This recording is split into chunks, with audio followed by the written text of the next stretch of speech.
e a igreja começou a encher. Começou tudo. E agora, entendendo tudo isso, já sei, esse pessoal já não precisa de aconselhamento. Isso é o que se chama o polish, o dali. Não, precisamos de uma libertação. E eu comecei, e nós começamos a ministrar. E Deus começou a me revelar o que é o ministério de libertação e sua importância.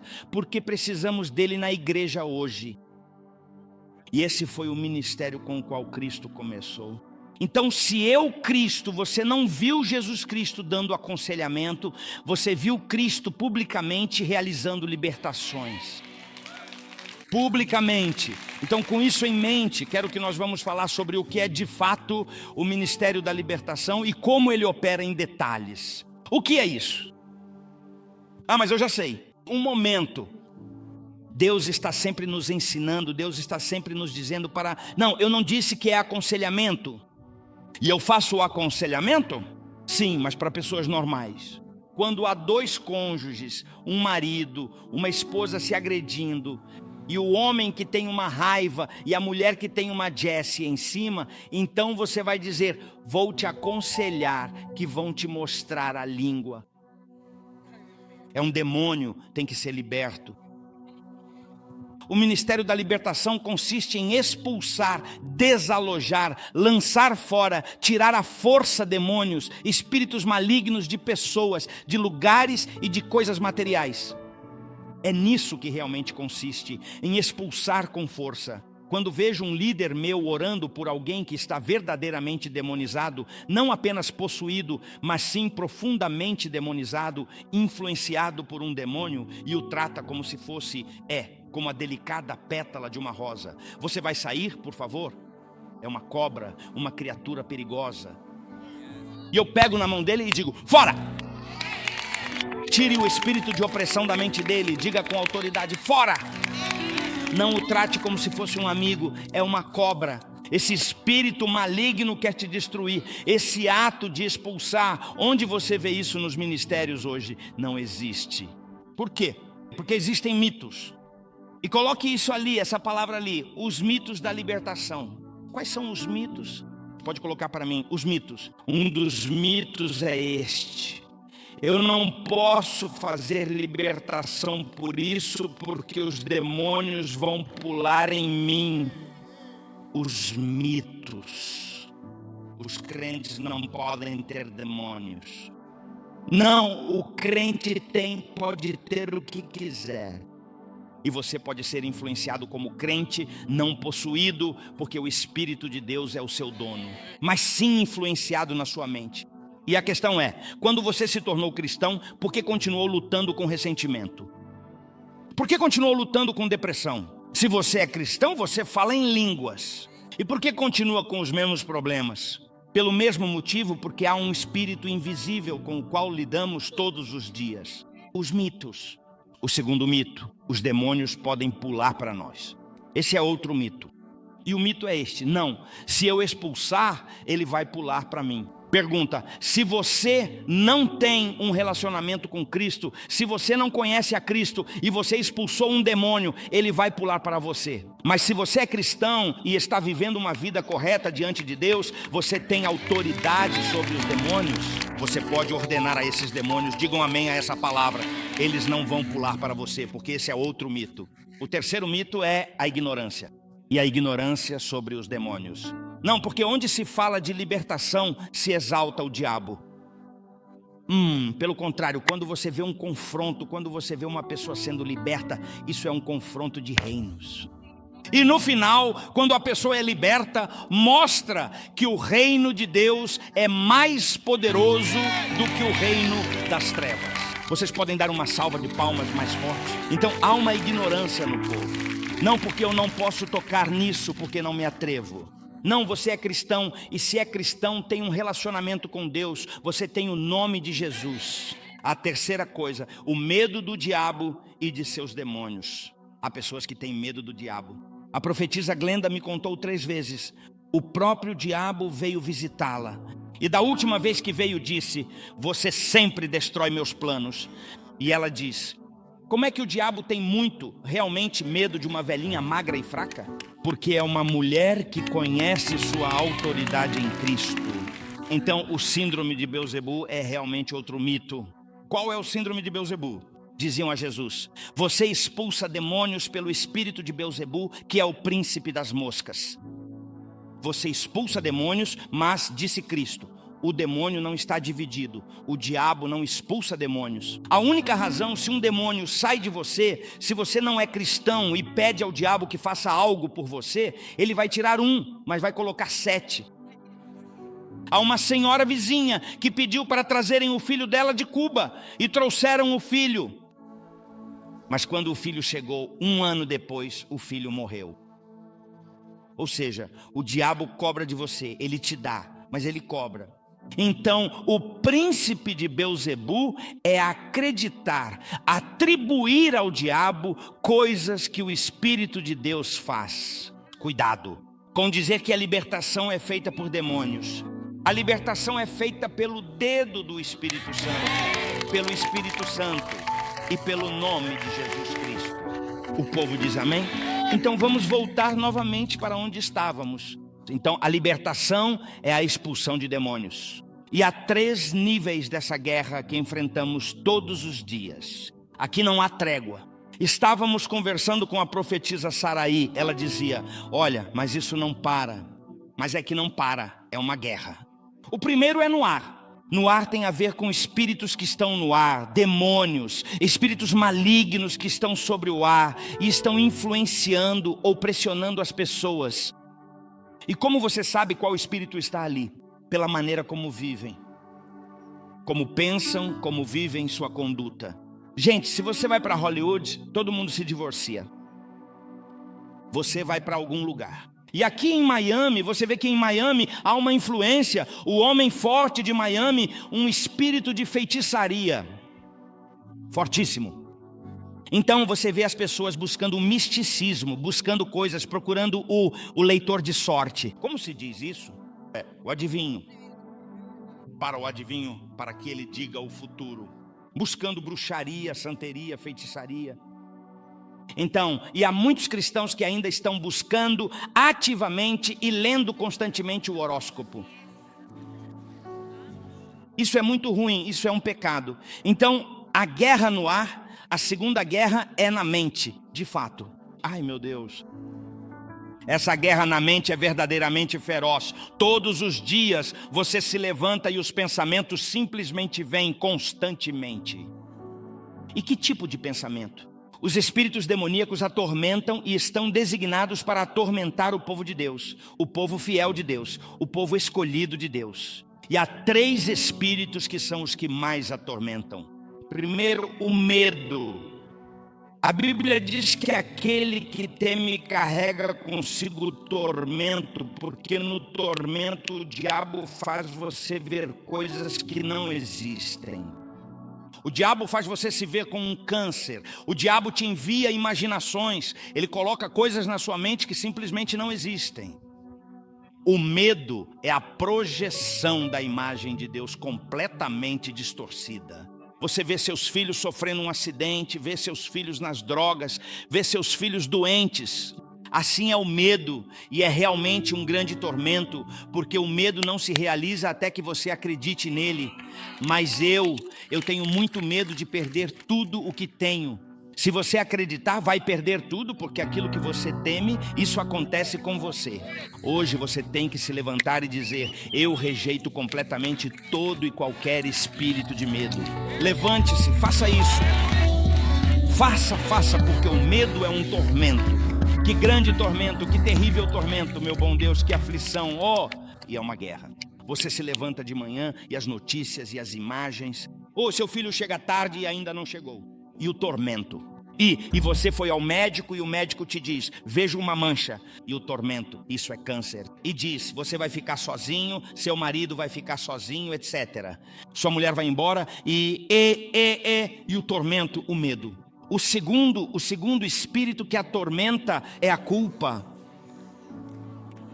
Eu ministrei a uma jovem em não sei exatamente onde, não me lembro quantas vezes estive lá, que tinha feito 3 abortos, e ela me disse com muita tristeza: apóstola, estou completamente consumida com uma profunda culpa, de uma culpa avassaladora, está me consumindo por dentro, não consigo dormir tranquilamente, fiz um aborto, a culpa estava realmente matando-a por dentro. Graças a Deus, naquele momento, Deus a libertou. Então esse espírito te assombra, te atormenta. Coisas que aconteceram com você, que você me disse, o diabo deixou você saber que a culpa pelo divórcio do seu pai foi sua. E ele usa a culpa para culpar você, É realmente um tormento.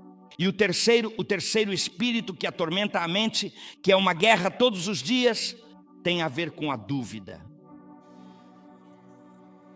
A pessoa que duvida tem um tipo de tormento sobre ela, porque essa dúvida diz: você não vai conseguir, você vai ficar doente, Deus não vai cumprir o que te prometeu, isso não é verdade, isso é para os religiosos, isso não vai acontecer, Deus não vai restaurar seu casamento, Deus não vai restaurar sua vida, você não vai se reerguer na vida. E esse tormento contínuo te atormenta. Hoje você tem que colocar um freio nisso. Deus te chamou com um propósito. Você é homem e mulher de propósito. Levante sua mão e diga: amarro todo espírito de culpa, e todo espírito de dúvida, e de toda incredulidade. Dúvida e de toda incredulidade, e de qualquer dúvida, saia da minha vida. Você vai fazer o que Deus disse. O diabo não vai conseguir parar o chamado de Deus em sua vida de forma alguma. Você será o que Deus disser que você vai ser. Você vai ser um homem, uma mulher de Deus. Não duvide da sua identidade. Você é um homem, você é uma mulher, e o diabo te chamou para que você seja muito mais. Não, Deus te chamou para que você seja mais. O diabo não quer. Toque quem está ao seu lado e diga: amém, irmão. Sente-se aí. Então esses espíritos atormentam. Há uma guerra. Você levanta a mão de manhã e a notícia. Você se levanta lá e a notícia é uma guerra contínua. Um bombardeio incessante, levando tudo cativo, sem trégua. Quando você desiste, o que acontece? Quando esse borbulhar vem à mente, levo cativo todo pensamento de dúvida, de má consciência, de culpa, de medo, de dúvida, de pavor. Eu o levo cativo à obediência de Cristo. Lutar, brigas. Toque na pessoa que está bem ao seu lado agora e diga: lute. Você não vai morrer de câncer. Seus filhos não vão se envolver com drogas. Isso é uma mentira. Isso sim, isso é uma mentira. Sua família certamente será salva. Não acredite no diabo que diz que ele vai levá-los para Deus. Diga para quem está ao seu lado: eu creio. Todo homem seja mentiroso, mas Deus é verdadeiro. Deus é verdadeiro, e o que Ele prometeu, Ele vai cumprir. Ele prometeu salvação para toda a sua casa. Deus vai cumprir. Não deixe que a dúvida te consuma. 3 coisas: a terra, e aqui realmente na terra. Todos os dias uma guerra todos os dias. E onde começa? Aqui claramente. Vem o medo, vem o temor. Você não pode fazer isso. Você não vai dizer: e para cá. Continue, por favor. Então, por que temos uma guerra espiritual? Porque se há um diabo que foi completamente derrotado, não, de forma alguma. Cristo o derrotou na cruz. E por que temos uma guerra? Por quê? Porque Jesus Cristo na cruz removeu do diabo a autoridade. Mas não removeu o poder, porque os dons são irrevogáveis. E Deus, antes de Lúcifer ser Lúcifer, o diabo o criou e lhe deu poder, mas sim a autoridade. Precisamos da autoridade para usar o poder. Então o diabo perdeu o que precisava. Cristo tirou dele o que ele precisava para usar o poder. Então disse: tiro-lhe a autoridade, removeu, destronou tudo. Qual é o status do diabo? Está derrotado, destronado, destruído, está vencido. Esse é o fato. Cristo o derrotou, o destruiu. Agora isso é importante. Agora o diabo, assim como Adão recebeu a autoridade, e autoridade significa direito legal de usar o poder. Ou seja, se alguém utiliza a minha autoridade, a minha permissão e o meu poder sem a minha expressa autorização, isso é, de facto, um ato de feitiçaria. Porque a autoridade, o poder e a influência sem o devido consentimento, sem uma autoridade legitimamente delegada, isso é precisamente o que se define e se chama de feitiçaria, uma usurpação indevida de poder. Existem 3 níveis de feitiçaria. Eu vou entrar nisso agora. Existem 3 níveis de feitiçaria na Bíblia. Primeiro, e não digo isso porque pratiquei, mas porque está na Bíblia. O primeiro, 3 aspectos do poder do diabo que o poder possui. Então ele está procurando indivíduos que lhe deem autoridade em suas vidas para que ele faça o que quiser. A sua desobediência dá autoridade ao diabo. A sua obediência tira a autoridade do diabo. Anda em desobediência e você lhe dá autoridade para que ele use o poder para te curar, para te libertar, para fazer coisas contra você. Então o poder não pode ser usado sem que haja uma autoridade. Adão entregou isso a ele quando pecou. E Cristo veio e com sua morte o destruiu e tirou-lhe a autoridade. Toda a autoridade me foi dada no céu e na terra. E agora ele disse: e eu dou essa autoridade a você. Você pode expulsar demônios, eu lhe dou essa autoridade. Oh, aleluia. Diga à pessoa ao seu lado: amém, irmão. Então ele tem essa autoridade e agora o diabo está olhando e diz: ok, vamos ver como você me dá autoridade em suas finanças. Você não dizima, não oferta. Então aqui eu uso o meu poder para destruí-lo. Então os 3 níveis desse poder que o diabo tem, que Deus não tirou dele, o que Deus tirou foi a autoridade. Então por que ainda temos que lutar contra um diabo derrotado? Deus diz: sujeitai-vos a Deus, resisti ao diabo e ele fugirá. Não ignorem maquinações. E ele sempre nos adverte porque há uma luta. E no final ele nos diz: então vem essa autoridade e o diabo está procurando quem desobedece, pois assim recebe a autoridade. Em outras palavras, a sua desobediência é o acesso para que o diabo use o seu poder e você lhe dá autoridade para te atacar. Então agora vem o seguinte: então Cristo tira essa autoridade dele e ao Cristo tirá-la, ele fica com poder. E esse poder é Esse poder do diabo tem, na verdade, 3 níveis distintos. Primeiro, tem o nível da feitiçaria. Esse é um poder demoníaco, satânico, que é o que usam os pais de santo, os feiticeiros. Não, mas é que dizem que é magia branca. Não existe magia negra, magia branca. Esse é um poder satânico. E a feitiçaria se define assim: feitiçaria satânica é a tentativa. É a tentativa, ouça, é a tentativa. Tire de mim ainda, eu por favor não coloque em mim. É a tentativa de poder, de querer controlar muito outras pessoas e fazer o que nós realmente queremos. Não pelo Espírito Santo, mas sim pelo espírito demoníaco, um espírito maligno. Vou repetir: a feitiçaria é a tentativa do ser humano de controlar outros e fazer com que eles façam o que nós queremos, mas não pelo Espírito Santo, e sim por um espírito demoníaco. Essa é a primeira, a feitiçaria. Mas alguém diz: sim, mas isso é lá com os santeros, lá de Cuba, do Haiti. Não. Também há de fato feitiçaria presente na igreja. Alguém diga amém, por favor. A feitiçaria na igreja. Como é que nós vemos a feitiçaria? O pastor, por exemplo, querendo fazer com que as suas ovelhas façam aquilo que ele realmente quer. Uma coisa é eu ensinar a você o que Deus quer que você faça, ensinar a palavra, mas não o que eu quero, para controlar as pessoas, para dominar as pessoas. Nas ameaças, se você sair da minha igreja, você morrerá. Aí vem o controle, queremos que eles façam o que queremos. A tentativa de controlar, isto é, está em todo ser humano o desejo de manipular, de controlar. E na igreja existe um poder satânico lá fora. Na igreja há orações muito emocionantes, tocantes e profundas.